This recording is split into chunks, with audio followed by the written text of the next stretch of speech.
नमस्कार, मैं सुखा। दिन भर की खबरों में सबसे पहले डालते हैं नजर आज के मुख्य समाचारों पर। 28.1 किलो पोस्ट बरामद, 3 जने गिरफ्तार। सदर पुलिस की एमपीएस एक्ट के तहत 3 अलग कार्रवाई। नए नंबर के साथ अनूपगढ़ से भटिंडा ट्रेन का संचालन शुरू। रेल राज्य मंत्री व संसदीय कार्य एवं संस्कृति राज्य मंत्री ने वर्चुअली हरी झंडी दिखाकर किया रवाना। तकनीकी सहायक पर मारपीट व गाली गलौज करने का आरोप, विभागीय कार्रवाई करने की मांग।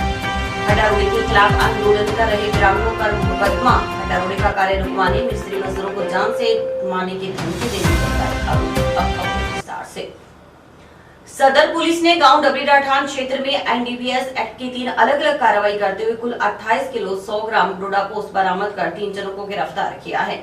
पकड़े गए आरोपियों में 2 जने पंजाब के मुक्तसर जिले के निवासी हैं। पुलिस एनडीपीएस एक्ट के तहत मुकदमे दर्ज कर जाँच में जुटी है।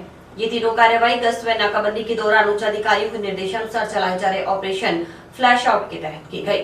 डबली राठान के ग्रामीणों की ओर से पोस्ट की बिक्री होने की शिकायत के बाद इस कार्रवाई को अंजाम दिया गया। जानकारी के अनुसार सदर थाना प्रभारी चंद्रबान धुआं के नेतृत्व में गठित पुलिस टीम बुधवार रात्रि को गश्त कर रही थी। गश्त के दौरान पुलिस टीम ने डबली राठान क्षेत्र में कार्रवाई करते हुए 8 किलो 600 ग्राम डोडा पोस्ट बरामद कर जीवन राम निवासी वार्ड 18 जंडावाली को गिरफ्तार किया। मामले की जांच गोलूवाला थाना प्रभारी भजन लाल कर रहे हैं। दूसरी कार्रवाई में धर्म सिंह निवासी थिराजवाला जिला मुक्तसर साहिब पंजाब के कब्जे से 8 किलो 200 ग्राम डोडा पोस्ट बरामद कर धर्म सिंह को गिरफ्तार किया गया है। इस मामले की जांच जंक्शन थाना के एसआई शैलेश चंद्र को सौंपी गई है। तीसरी कार्रवाई में पुलिस टीम ने 11 किलो 300 ग्राम डोडा पोस्ट बरामद कर जसकर्ण सिंह निवासी धोला पीएस जिला मुक्तसर पंजाब को पकड़ा है। मामले की जांच जंक्शन थाना के एसआई मांगूराम कर रहे हैं। पुलिस की माने तो प्रारंभिक पूछताछ में ये बात सामने आई कि पकड़े गए आरोपी जोधपुर क्षेत्र से पोस्ट खरीद कर लाए थे। तीनों खुद ही पोस्ट सेवन के आदी हैं और दूसरों को भी बेच देते थे। श्रीमान आईजी साहब बीकानेर रेंज के द्वारा मादक पदार्थों की रोकथाम हेतु तो ऑपरेशन फ्लैश आउट चलाया जा रहा है, जिसकी निरंतरता में पुलिस के द्वारा मादक पदार्थ के विरुद्ध निरंतर कार्रवाई की जा रही है। डबली राठान के ग्रामीणों ने भी डबली के अंदर नशा होने और कार्रवाई करने बाबत अवगत कराया था, जिस पर मेरे द्वारा तथा थाना की टीम के द्वारा डबली में भी निरंतर गश्त व नाकाबंदी की जा रही है। इसी क्रम में कल दौरान गश्त और नाकाबंदी डबली राठान एरिया में 3 कार्रवाई की गई है, जिसमें प्रथम कार्रवाई में जीवन राम भाट जो जंडावाली का रहने वाला है, उसको गश्त के दौरान गिरफ्तार कर 8 किलो पोस्ट बरामद किया है तथा अनुसंधान एसएचओ गोलूवाला के सुपुर्द किया गया है। दूसरी कार्रवाई में पंजाब का रहने वाला है और उससे भी 8 किलो पोस्ट बरामद हुए हैं।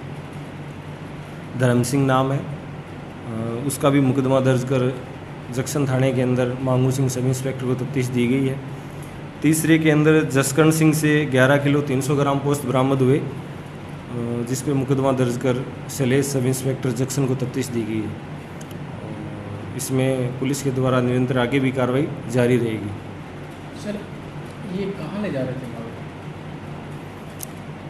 अभी इसमें अनुसंधान में बाकी सारे तथ्य आएंगे। प्रथम दृष्टया ये आया कि ये जोधपुर साइड से लेके आए थे और खुद खाने के भी आदी हैं और साथ साथ ये अपना आगे बेचते भी हैं। बाकी जो तथ्य हैं सारे वो इन्वेस्टिगेशन के दौरान आएंगे। इनके खिलाफ कोई पूर्ण मुकदमे? ये अभी पता लगाया जा रहा है संबंधित थाने से संपर्क करके। कोरोना काल से बंद पड़ी अनूपगढ़ भटिंडा स्पेशल ट्रेन का दोबारा संचालन शुरू हो गया है। रेल राज्य मंत्री राव साहेब दादाराव पाटिल, दानवे व संसदीय कार्य एवं संस्कृति राज्य मंत्री अर्जुन राम मेघवाल ने वीडियो कॉन्फ्रेंसिंग के माध्यम से बुधवार शाम को दिल्ली से हरी झंडी दिखाकर इस ट्रेन को रवाना किया। मुख्य कार्यक्रम अनूपगढ़ रेलवे स्टेशन पर बुधवार शाम 5 बजे हुआ।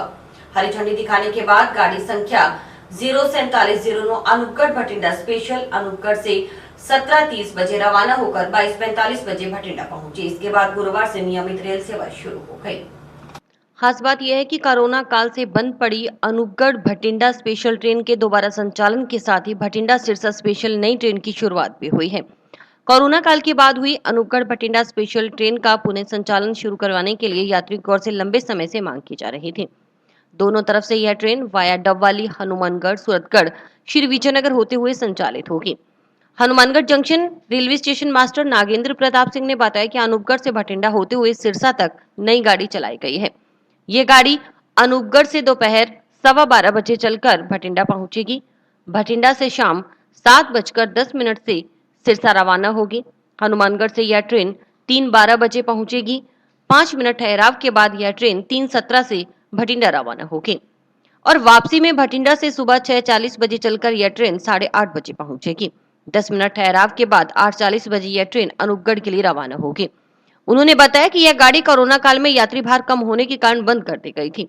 कोरोना काल के बाद लोगों को भटिंडा, अनूपगढ़ आदि जगह जाने में काफी दिक्कतों का सामना करना पड़ रहा था। अनूपगढ़ बॉर्डर क्षेत्र होने के कारण वहां सैनिकों व किसानों का आवागमन रहता है। जनता की मांग को सरकार ने पूरा किया है। अब पुनः इस ट्रेन का संचालन शुरू कर दिया गया है। अभी एक नई गाड़ी चलाई गई है अनूपगढ़ से भटिंडा होते हुए सिरसा तक, जो कल उसका उद्घाटन माननीय रेल राज्य मंत्री और माननीय संसदीय कार्य मंत्री श्री अर्जुन राम मेघवाल जी ने वर्चुअल हरी झंडी दिखाई, जो दिल्ली से उन्होंने दिखा करके स्टार्ट किया। और ये गाड़ी जो है अनूपगढ़ से 12:15 पर चल करके और भटिंडा जो है जाएगी और भटिंडा से फिर 19:10 पे सिरसा के लिए जाएगी। इससे हनुमानगढ़ में इसका आगमन समय जो है 15:12 और 15:17 का स्टॉपेज दिया गया है और वापसी में जो है सुबह वहाँ से चल करके 6:40 चलेगी और हनुमानगढ़ में 8:30 और 8:40 पे अनूपगढ़ के लिए जाएगी। इस गाड़ी के चलने से ये गाड़ी जो कोरोना काल में बंद हो गई थी, अब जो है पुनः इसका संचालन नए नंबर के साथ किया गया है, जिसका नंबर दिया गया है 04771 और 04772। पहले ये गाड़ी 04781 और 82 के नाम से चलती थी। मेगा हाईवे पर स्थित टाउन थाना क्षेत्र के गांव कोहला में हड्डारोड़ी स्थानांतरण के खिलाफ आंदोलन कर रहे कुछ ग्रामीणों के खिलाफ मुकदमा दर्ज हुआ है। ये मुकदमा नगर परिषद के एक्सीएम की ओर से बुधवार रात टाउन पुलिस थाना में दर्ज करवाया गया। दर्ज मुकदमे में आरोप लगाया गया है कि कुछ ग्रामीणों ने बलपूर्वक हड्डारोड़ी का कार्य रुकवा दिया और मिस्त्री मजदूरों को जान से मारने की धमकी दी।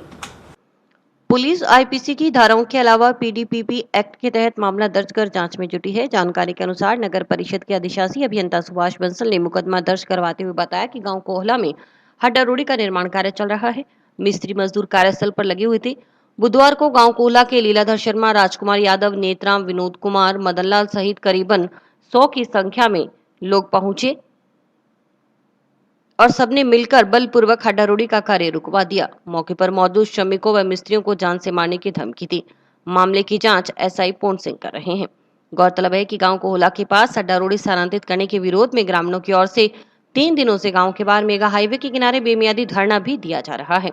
ग्रामीण हड्डारोड़ी को अन्यत्र स्थानांतरित करने की मांग प्रशासन और नगर परिषद से कर रहे हैं।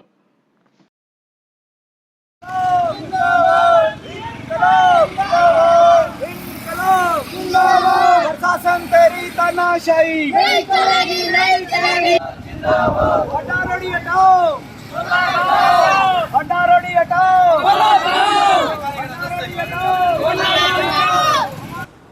राज्य सरकार की सुरक्षा सखी योजना के अंतर्गत राष्ट्रीय ग्रामीण आजीविका मिशन और पुलिस विभाग के समन्वय से जिला परिषद सभागार में 2 दिवसीय ट्रेनिंग कार्यक्रम का आयोजन किया गया।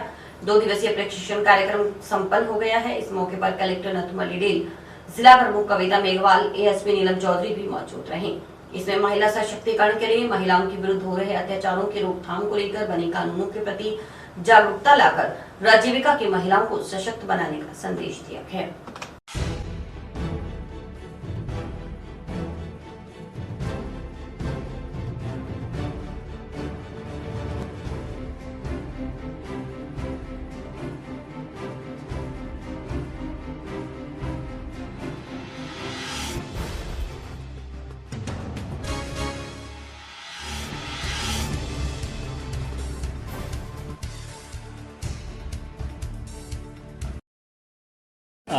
हनुमानगढ़ ज़िले में पिछले 2 दिनों से DDICDS, पुलिस विभाग और DPM आजीविका के संयुक्त प्रयासों से कार्यक्रम आयोजित किए जा रहे हैं, जिसमें हमारा प्रयास है कि जो स्वयं सहायता समूह की महिलाएं हैं उनको सुरक्षा सखी के रूप में हम जोड़ें क्योंकि सुरक्षा सखी का एक बहुत ही अच्छा कंसेप्ट है और माननीय मुख्यमंत्री जी उसकी तारीफ़ कर चुके हैं।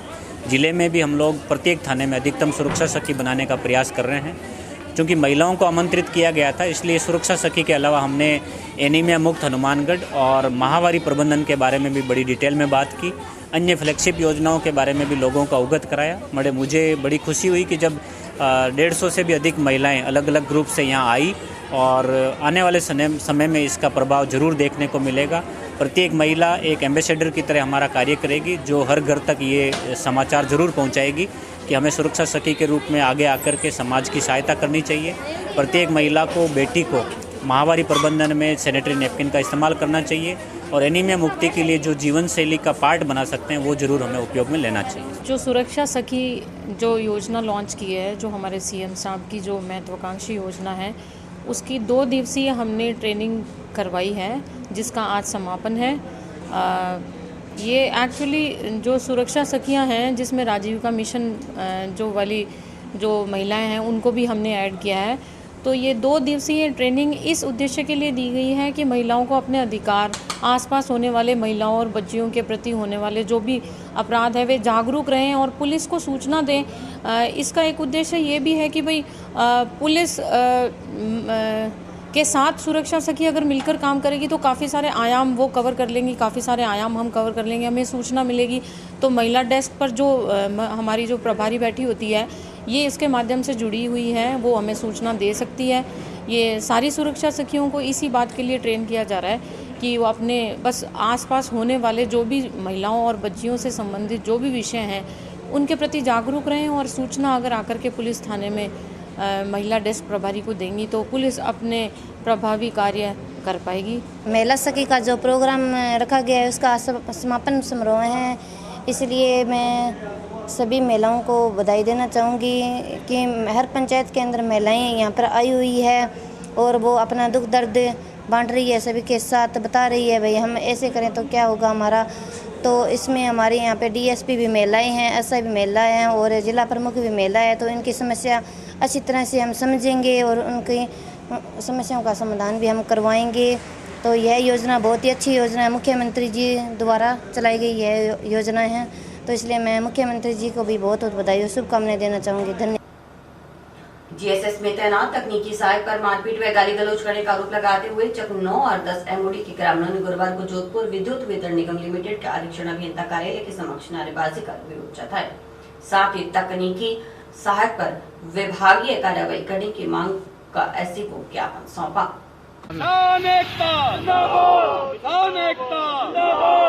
कर्मचारियों की गुंडागर्दी बंद करो, बंद करो, बंद करो। लाइट का प्रबंध करो, प्रबंध करो, प्रबंध करो। 8 घंटे लाइट दो, लाइट दो, लाइट दो। कुओं पर 8 घंटे लाइट दो, लाइट दो, लाइट दो। किसान एकता, कर्मचारियों की गुंडागर्दी बंद करो, बंद करो, बंद करो। अब गांव में लाइट ना आ तो अनतन करे लोग कह दी लाइट को यहाँ कुआं पर जाके बात करो। जब बात करने से जब कर्मचारी है बदतमीजी करे, वीडियो भी बना रखे है। अरे बदतमीजी करे जब वीडियो बन दिखावा जब मार पे कराते मुकदमों। अब फोन पोस के तोड़ते है। अब जनता की आवाज तो मान पड़ता है कि जानी पड़ेगी, लेकिन वहाँ आपको इनको मिशन बना रखे है। तो मेरे ज्ञापन के जरिए हमें बताने आया साहब जो कर्मचारी है कुलदीप राजेश ने बटू हटाओ, राजेश सुतार नाम है, बिन अगर बटू नहीं हटाओगा तो 2 तारीख ने भी ग्रेड 2 दिन बाद में 11 तारीख ने बटन ग्रेड पे कब्जे करेगा। सुबह जब हमारे 2 बजे 2 पीविन से ग्रेड से जो लाइट आती है 3 फेस, उसका समय है 2 बजे आने का।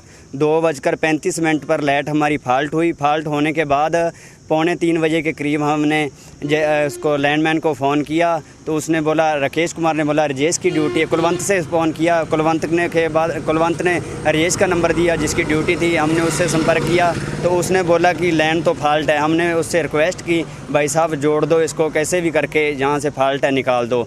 तो उसके बाद भी उसने फ़ोन काट दिया, बोला कि कुलवंत 6 साढ़े 6 बजे आएंगे। 2:35 पर लाइट का कट था और 6 साढ़े 6 बजे आएंगे। तो उसके बाद हम क्या है, हमने वहाँ बिजली वहाँ गए घर में गए जब वो सो रहे थे।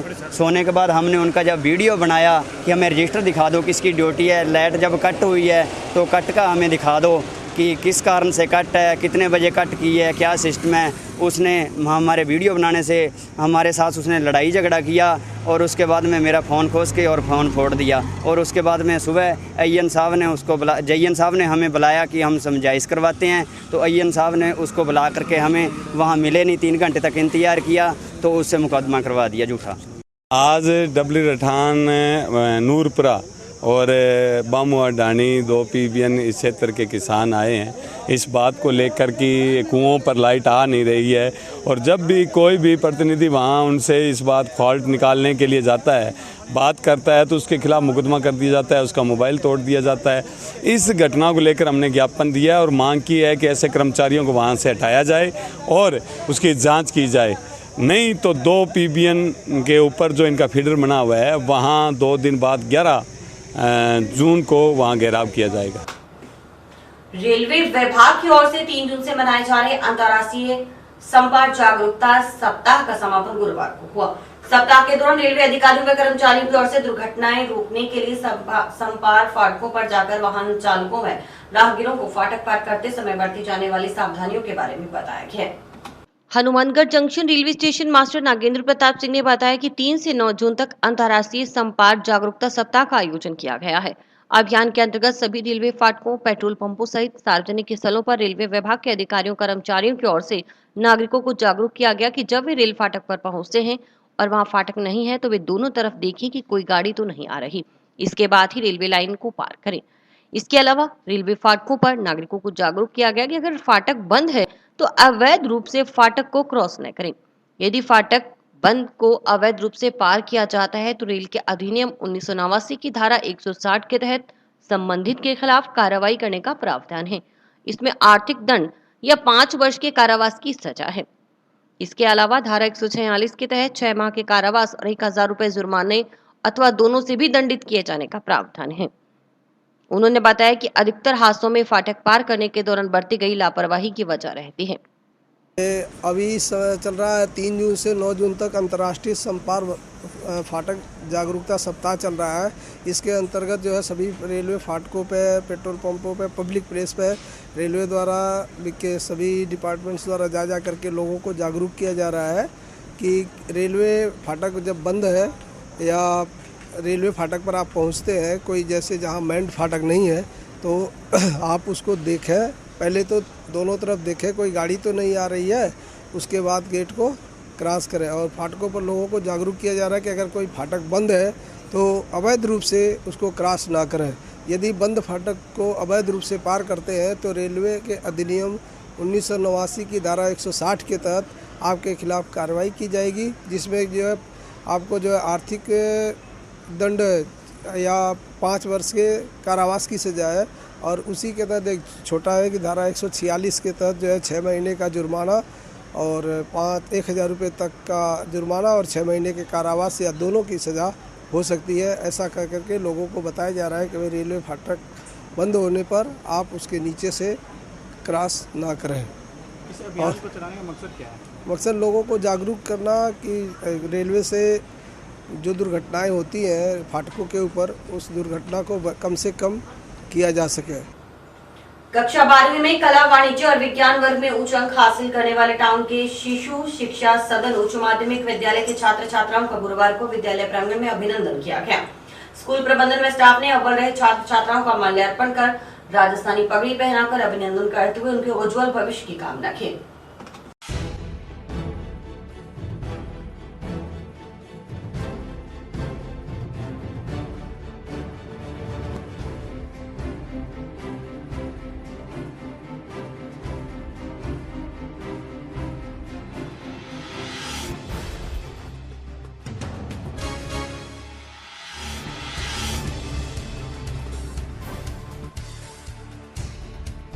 मैंने कला वर्ग में 91.60% राष्ट्रीय शिशु शिक्षा सदन उच्च माध्यमिक विद्यालय से प्राप्त किए हैं और मैं इसका पूरा श्रेय अपने माता पिता और अध्यापकों को देना चाहता हूं, जिन्होंने मुझे इसके लिए प्रोत्साहन किया और मैं आगे इनकम टैक्स ऑफिसर बनना चाहता हूं।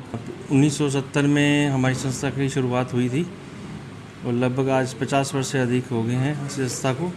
और पिछले कई वर्षों से लगभग 22 वर्ष हमने लगातार आर्ट्स का परिणाम 100% दिया है और कॉमर्स का परिणाम 17 बार 100% रहा है और साइंस का परिणाम 8 बार 100% रहा है।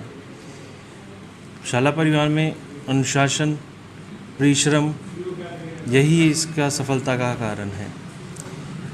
हमारे बच्चे जो कि इस बार साइंस में अच्छे परसेंटेज से 94% और 93% से पास हुए और आर्ट्स में भी इसी प्रकार से रवि कुमार ने 91.60% प्राप्त किए हैं और आशिका मक्कड़ ने 90.60% प्राप्त किए हैं। अच्छा अनुभवी स्टाफ है, अच्छी फैसिलिटी है शाला परिवार में और पिछले कई वर्षों से इसी प्रकार से बच्चे स्कूल का नाम रोशन कर रहे हैं और बच्चों से आशा है कि वो आगे बढ़ें और इसी प्रकार से शाला का नाम रोशन करें। जंक्शन के सेक्टर 12 में निर्मित आरसीसी सड़क का लोकार्पण बुधवार देर शाम को हुआ। साथ ही सूरतगढ़ मार्ग पर करवाए गए रोड लाइटिंग कार्य का लोकार्पण भी किया गया। इस मौके पर आयोजित कार्यक्रम में नगर परिषद सभापति गणेश बंसल, निर्माण समिति अध्यक्ष सुमित रणवा, पार्षद मंजू रणवा, प्रविंद्र कौर, सुलोचना कंडा आदि अतिथियों के रूप में शिरकत की।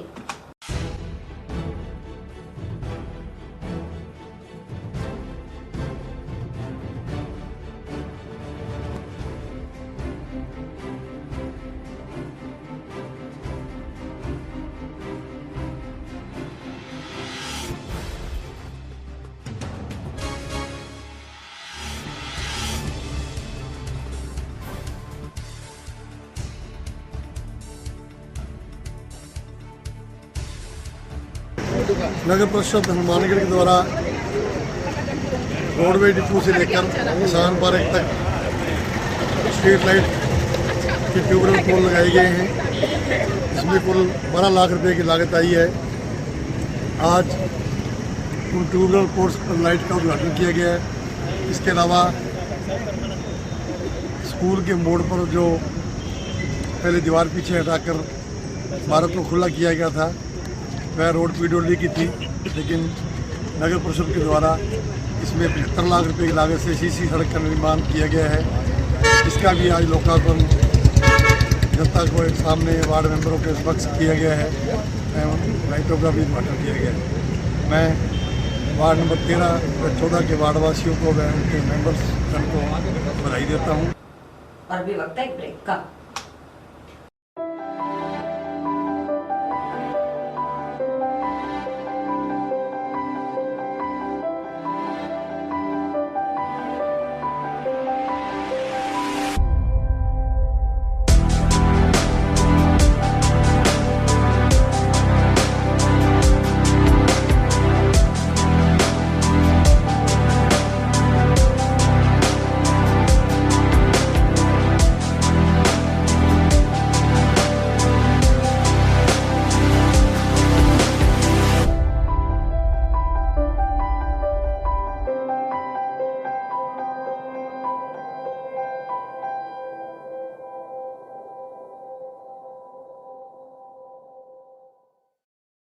महात्मा ज्योतिबा फूले मंडी श्रमिक कल्याण योजना के अंतर्गत बेटियों की शादी के लिए धान मंडी के पंजीकृत 2 हमाल को गुरुवार को 50-50 हजार रुपए की आर्थिक सहायता राशि के चेक सौंपे गए।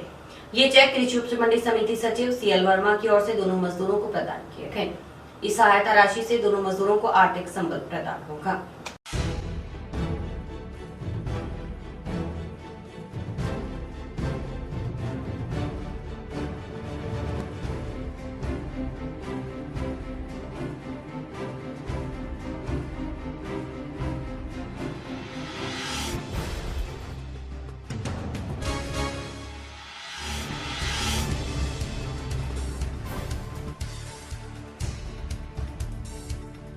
महात्मा ज्योतिबा फुले श्रमिक कल्याण योजना अंतर्गत मंडी समिति के पंजीकृत तौल्य और हमाल के लिए उनके बेटी की शादी पर प्रति लड़की 50,000, 2 बेटियों तक है जो एक है जो पंजीकृत तुलारे या हमाल को सहायता राशि दिए जाने का प्रावधान है।